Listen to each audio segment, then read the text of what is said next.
ধান খেতি কৰা খেতিয়কসকলৰ আহিছে ভাল খবৰ আৰু ধান খেতিৰ বাবে আহিছে নিউ আপডেট সিক্ৰেট কম্বিনেশ্যন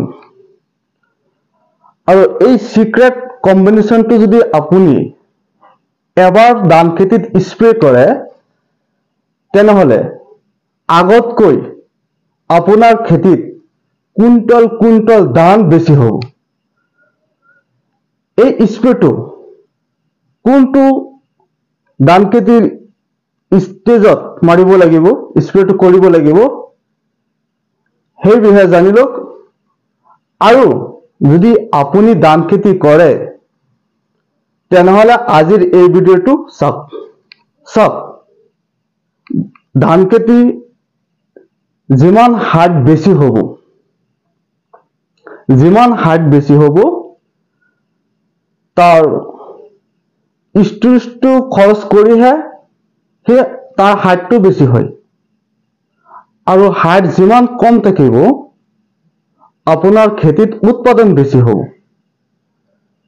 যেতিয়া ধান খেতি হাইট বেছি হৈ যায় এইটো গছৰ ষ্টৰেজ খৰচ কৰিহে সেই হাইট বেছি হয়। যিমান হাইট কম থাকিব গছত সিমান ষ্ট'ৰ চেপ থাকিব। গছত যেতিয়া ধান খেতি বুলি নহয় আপোনাৰ যিকোনো খেতি হ'ব পাৰে, গছত যেতিয়া ফ্লাৱাৰিং ষ্টেজ হয়, ফ্লাৱাৰ আৰম্ভ হয় তেতিয়া ষ্ট'ৰেজৰ বহুত প্ৰয়োজন। যেতিয়া ফ্ৰুট সেটিং হয় বহুত প্ৰয়োজন ষ্ট'ৰেজ। সেইকাৰণে গছত ষ্ট'ৰেজ সেভ হৈ থকা বহুত দৰকাৰ। ধান খেতিৰ কোনটো ষ্টেজত আপোনালোকে এই সিক্ৰেট কম্বিনেশ্যনটো স্প্ৰে কৰিব এইটো হৈছে মূল বিষয়। ধান খেতিত যেতিয়া ধানৰ থোৰটো ওলাই, আপোনালোকে ভালকৈ স্ক্ৰীনত চাই লওক, মোবাইলত চাই লওক। যেতিয়া থোৰটো ওলাই আমি যেতিয়া ধানটো দেখা নাপাওঁ, যেতিয়া থোৰটো ওলাব ধানটো থোৰৰ পৰা ওলোৱা নাই সেই সময়ত স্প্ৰেটো দিব লাগিব। প্লিজ কথাবিলাক ভালকৈ মন কৰিব। যেতিয়া থোৰটো ওলাব তেতিয়া আপুনি স্প্ৰেটো দিব লাগিব, একদম থোৰটো যেতিয়া কোমল অৱস্থা থাকিব। যদি এই স্প্ৰেটো থোৰটো ওলোৱাই নাই গছত, ধান গছৰ থোৰটো ওলোৱা নাই, আপুনি স্প্ৰে কৰি দিলে তাৰ ফলত কি হ'ব? যদি স্প্ৰে কৰি দিলে তেনেহলে কি হ'ব? এই গছত স্প্ৰে কৰাৰ কাৰণে থোৰটোতো ওলোৱা নাই, স্প্ৰে কৰাৰ কাৰণত সেই পাতে টানি ল'ব। মেডিচিনবিলাক পাতে টানি লোৱাৰ পিছত তাৰ হাইটটো অট'মেটিক ওপৰত উঠি যাব। তে কি হ'ব? ষ্ট্ৰেচটো খাইহে ওপৰত উঠিছে হাইটটো। আৰু যদি ধান ওলাই গ'ল, থোৰৰ পৰা ধানটো ওলাই গৈছে, পিছত আপুনি স্প্ৰে কৰিলে, ধানত স্প্ৰেটো কৰিলে, সেই সময়ত স্প্ৰে কৰিলে আপোনাৰ এটা লোকচান হ'ব, ধানটো সৰু হৈ যাব। মই বাৰ কথাবিলাক কৈ আছো, আপোনালোকে কথাখিনি নোটিচ কৰক। লাগিলে থোৰটো যেতিয়া ওলাব সেইটো টাইমত আপোনালোকে স্প্ৰেটো কৰিব। আগতে নহয়, ধান দেখা পাইছে পিছতো নহ'ব। আৰু পিছত যদি কৰে তেনেহলে আপোনালোকৰ লোকচান হ'ব। এই স্প্ৰেটো যদি কৰে সময়মতে, স্প্ৰেটোত আপোনালোকে টাইম মেইনটেইন কৰিব। যদি নকৰে আপোনালোকৰ লোকচান হ'ব। সেইকাৰণে মই কথাবিলাক বাৰ কৈ আছো, কাৰণ এইটো পাৱাৰফুল এই কম্বিনেশ্যন হয় ধান খেতিৰ কাৰণে। এইটো নিউ আপডেট আহিছে আপোনাৰ খেতিত বেছি ধান হ'বৰ কাৰণে। টাইম মেইনটেইন কৰিব সদায় কথাবিলাক, আৰু ভালকৈ চাই ল'ব ভিডিঅ'খন। মই কথাবিলাক কৈ আছো, আপোনালোকে ফুটেজ চাই আছে, চাই কিনে ল'ব বস্তুবিলাক কেনেকৈ স্প্ৰেটো কৰিব লাগে। ঠিক আছে? ইয়াত স্প্ৰে কি দিব? স্প্ৰেটো দিব আপোনালোকে, নম্বৰ 1 হৈছে জিব্ৰেলিক এচিড, যিটো আমি জিব্ৰেলিক এচিড দুটা ফৰ্মুলেশ্যনত আহে।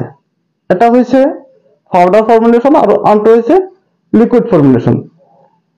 আপোনালোকে লিকুইড ফৰ্মুলেশ্যন যেটো আছে হেতু ব্যৱহাৰ কৰিব এটো বহুত স্পিড কাম কৰে মই হিপেনে যোৱানে বেলেগ এদিন মই জিব্ৰেলিক এসিড লৈ ভিডিও বনাম কিন্তু লিকুইড ফৰ্মুলেশ্যন যেটো আছে হেতু ব্যৱহাৰ কৰিব স্পিড কাম কৰিব জিব্ৰেলিক এসিড আপোনালোকে ব্ৰ্যান্ড হিচাপে লব হুচি লব ঠিক আছে প্লাস নাইট্ৰোবেনজিন 20% লব ব্ৰ্যান্ড হিচাপে মই যদি কো বোম ফ্লাৱাৰ লব যদি বোম ফ্লাৱাৰ নাপায় তেনেহলে লব আপুনি এমিনো পাউডাৰ প্লাস লব 1340 প্লাস ডবল এতিয়া যদি আমি দুধ চাও 20 লিটাৰৰ কাৰণে মই কৈ আছো 20 লিটাৰ টেংকৰ কাৰণে মই কৈ আছো দোস্তো এটো দিব জিব্ৰেলিক এসিড হুচি যেটো আছে হেতু 20 লিটাৰ পানীত আপোনালোকে দিব 20 ml বোম ফ্লাৱাৰ দিব 20 লিটাৰ পানীত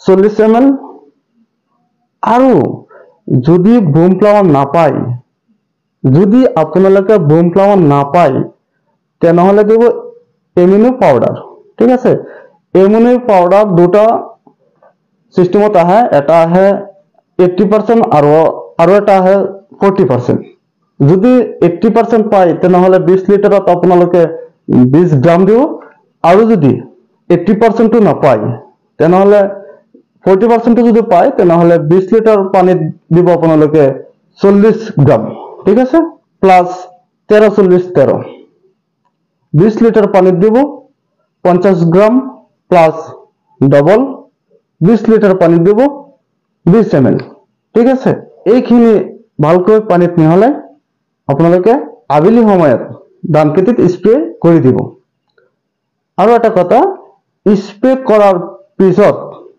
যদি আপোনাৰ খেতিত পানী আছে তেনেহলে আৰু পানী দিব নালাগে যদি পানী নাই তেনেহলে আপোনালোকে খেতিত পানী দিব যদি খেতি শুকাই থাকে আৰু আপুনি ওপৰত স্প্ৰে কৰি দিছে তে স্প্ৰে কৰাত ফলটো হিমান আপোনালোকে নাপাব কম পাব সেইকাৰণে খেতিত পানী দিব ইয়াৰ এটা ডাঙৰ বিষয় হৈছে এই মই যেটো সিক্ৰেট ধান খেতিৰ কাৰণে কম্বিনেশনটো কৈছো আপোনালোকে স্প্ৰেটো কৰিব আপোনালোকৰ ধান আগতকৈ বহুত বেছি হ'ব আৰু ধানৰ পতন নহয় এটো 100% কথা এনেও ফাৰ্মাৰ সকলে ধানৰ পতন লৈ বহুত চিন্তিত হৈ পৰে মাজে সময়ে ধানৰ বেছি পতন হৈ যায় এই স্প্ৰেটো কৰক 100% পতন নহব আৰু ধানৰ আপোনালোকে চাব ধান কেনেকুৱা হয় খেতিত ধান বহুত ওজন হ'ব ধান বহুত ডাঙৰ সাইজ হ'ব সুন্দৰ ধান হ'ব আপোনালোকৰ খেতিত আৰু এই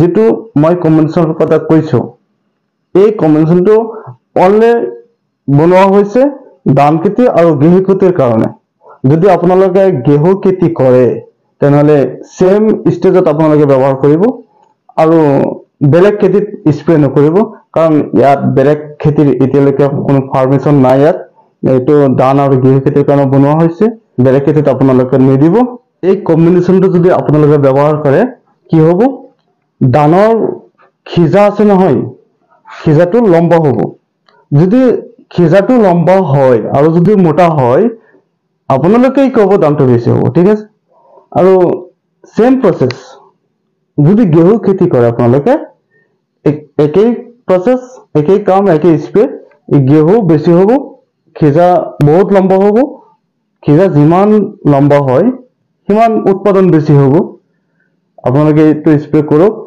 খেতিখন বহুত ভাল হ'ব মই আশা কৰিছো আপোনালোক